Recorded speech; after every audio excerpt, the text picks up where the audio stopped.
Hello, my fellow Nigerians. Here is what one of our own is saying. The ex-governor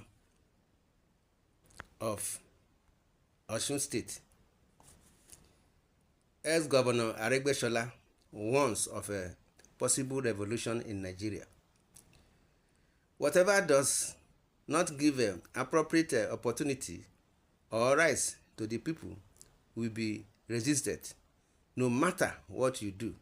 If other things fail, people can revolt.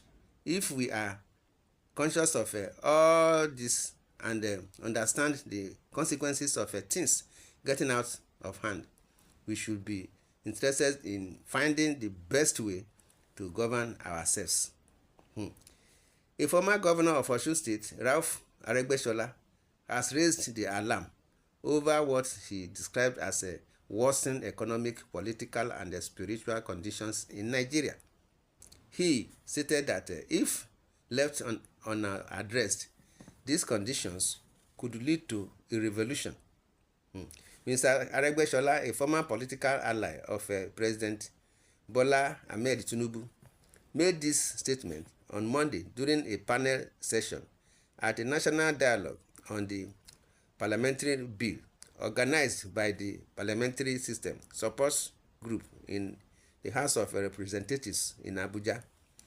The session featured Mr. Aregbesola, the former Speaker of the House of Representatives, Yakubu Dogara, the minority leader of the House, Kingsley Chinda, youth advocate Chimdi Nieliaku, and the Vice Chancellor of the University of Benin, Edoba Omorege.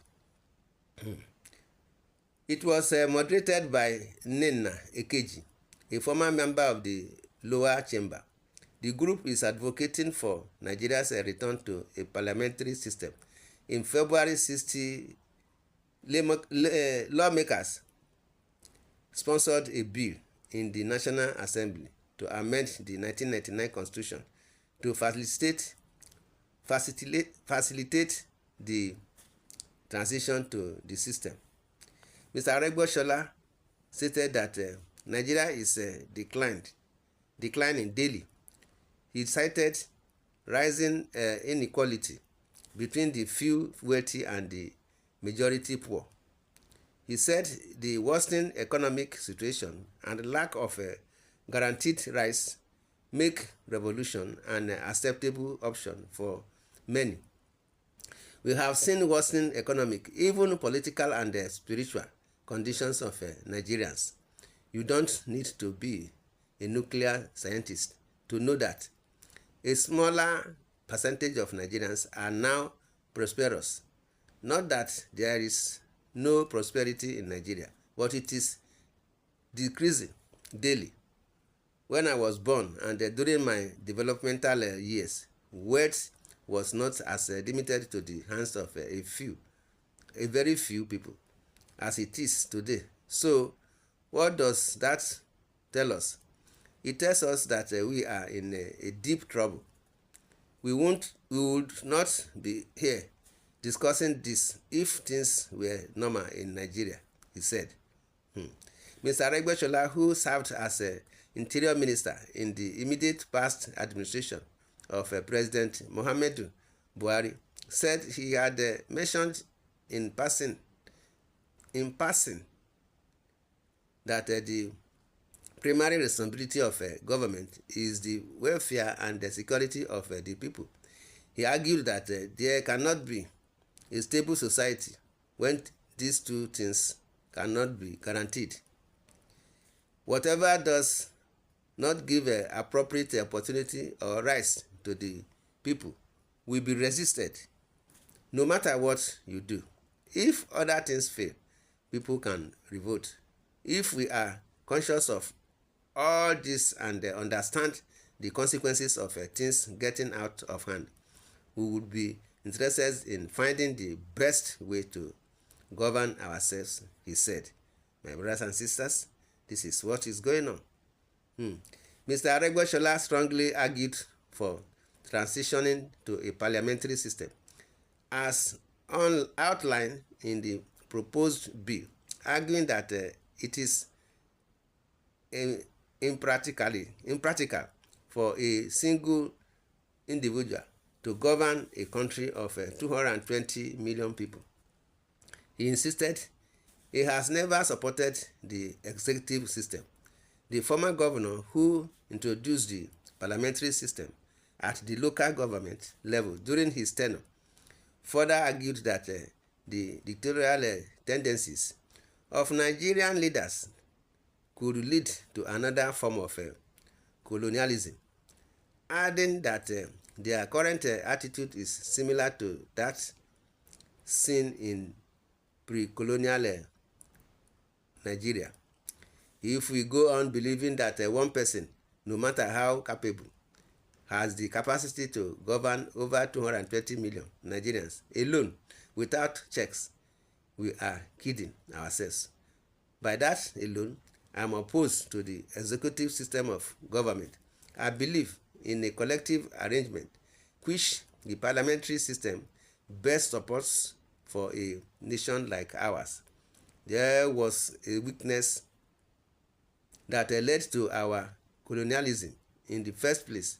It was a weakness.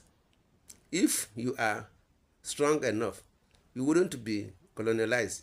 Part of it is this: individual dictators we call rulers, he said. Mr. Aregbesola warning is coming amid an increased government crackdown on protesters.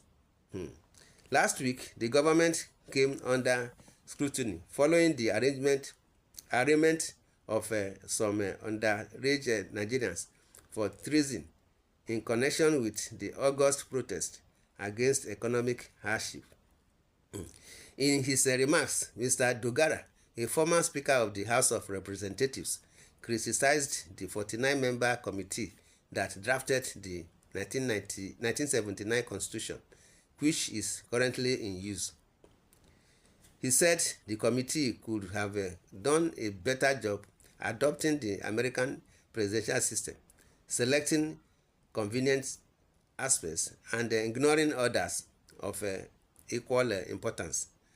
Citing example, Mr. Dogara highlighted that the 1979 and 1999 Constitution lack clear provisions for impeaching an executive. He stated that the provisions in Section 143 of the Constitution make impeaching a president practical. The major problem with the presidential system is not because we borrowed it, but because those who copied the system did not do a wonderful job. I realized this in my undergraduate days. The issue is that framers of the 1979 Constitution didn't truly adopt the American system. In the US, impeachment of the executive is real. It can happen. Even judges can be impeached. The House conducts impeachment for both the executive and judiciary, while the Senate tries them. If convicted by the Senate, they are removed, and it is real. But in Nigeria, Section 143 doesn't offer any practical framework for impeachment, and the end of the day, all the National Assembly's efforts are handed over to a panel of politicians they call people of impeaceable characters. My people, this is what is trending. In the comment section, you are free to say your opinion. Subscribe to this channel, share, love, and like. God bless Nigeria. Thanks and God bless. Amen.